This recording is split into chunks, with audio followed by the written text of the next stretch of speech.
За одоо хоёлаа YouTube-ийн одоо чиний нөгөө яадын талаар ярих гэж бодлоо л доо. Тэгээд одоо ер нь би ингэж боддог байхгүй юу? Хүмүүс ингээл кино хийх гээл амар их хүч хөдөлмөр хөрөнгө мөнгө зараал ингээл хийгээл те нэг сцен дээр хідэн өдөрч ажиллаж чинь зарим нь хідэн сарч ажиллаж чинь гадаад кинонууд дээр. Тэгээд ингээд чи ингээд тэрийг зүгээр л хүмүүст ингээл яриад өгчдөг те.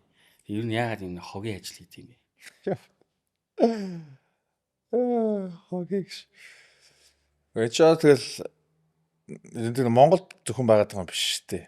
Тийм биз дээ. Одоо ингээл YouTube руу ороод үзэхэд чинь тэнд чинь movie recaps гэл хогоороо нэг чаналууд байна шүү дээ. Яг үндэ тэндээс чинь л ингээл Монголд орж ирэл ингээл утгашаал явж байгаа зүйл шүү дээ. Хогийн тэгээд дээрэс нь ер нь тэгэл киног хулгайлаад ингээд пэйжүүд одоо Telegram дээр тавиал тэгээд ер нь яалт ч хүний ингээд цаг хугацаа зарсан юм зөв хүнд яриад өгч нэхэр чинь хогийн юм шүү. Тэгээд дээрэс нь үлсч өгөх гэж байгаа юм шиг бэт сурталчлал дугаар болгон дээр бэттэй байх юм. Үлсээд идэв юм уу гэж.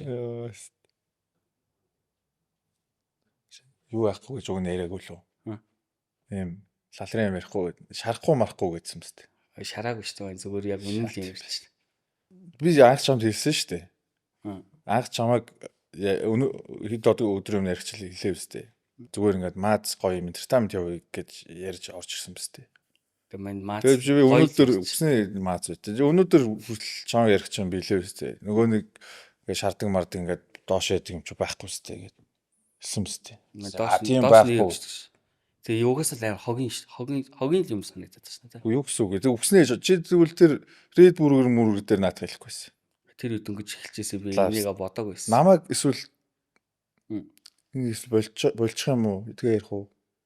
Чи манийгаа орсон гэдэг ингэж байгаа юм уу? Камер асаалттай их ярьж байгаа юм. Тэг шудраг.